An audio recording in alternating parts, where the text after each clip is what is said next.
Kabid Humas Polda Sumut, Kombes Ferry Walintukan tak membantah adanya video yang viral. Ia mengatakan, sebagai respon Polda Sumut atas video yang viral itu, pihaknya langsung menjebloskan Kompol Dedi Kurniawan ke sel atau penempatan khusus, Patsus. Sudah di Patsus hari ini, kata Kabid Humas Polda Sumut, Kombes Ferry Walintukan, Rabu, 29 April 2026. Kompol Dedi Kurniawan alias Kompol DK merupakan anggota Polda Sumut. Jabatannya di Polda Sumut sebagai Kepala Unit Isub Direktorat 3 Direktorat Reserse Narkoba, Kanit Isubdit 3 Ditres Narkoba. Selama bertugas sebagai polisi, Kompol DK ini sudah beberapa kali tersandung masalah. Teranyar, ia dimasukkan ke sel atau tempat khusus, Patsus, setelah video dirinya diduga telerokok elektrik dan berbuat asusila viral di media sosial. Yang bersangkutan, Dedi Kurniawan, sudah dipama, perwira pertama.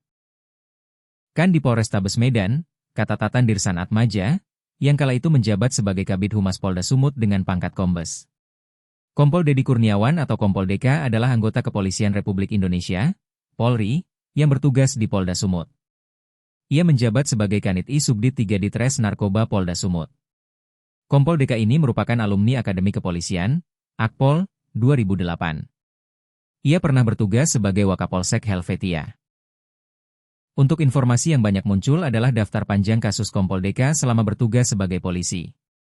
Dari berbagai kasus itu, ia kerap lolos dari ancaman pemberhentian tidak dengan hormat, PTDH.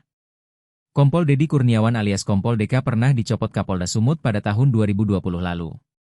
Saat itu, Dedi Kurniawan menjabat sebagai Wakapolsek Helvetia. Pangkatnya kala itu masih ajun komisaris polisi atau AKP. Ketika menjabat sebagai Wakapolsek Helvetia, Kompol DK dituding melakukan pemerasan senilai 200 juta rupiah terhadap Jeffrey Suprayudi.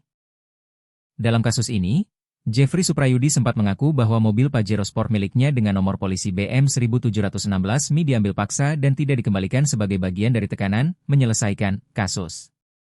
Karena kasus ini, Kapolda Sumut yang saat itu masih dijabat oleh Irjen Martuani Sormin mengambil langkah tegas. Dedi Kurniawan dicopot dari jabatannya sebagai Wakapolsek Helvetia setelah korban membuat pengaduan ke Polda Sumut dengan nomor LP pengaduan nomor SPSP 2341911-2020 bagian Duan, tertanggal 27 November 2020.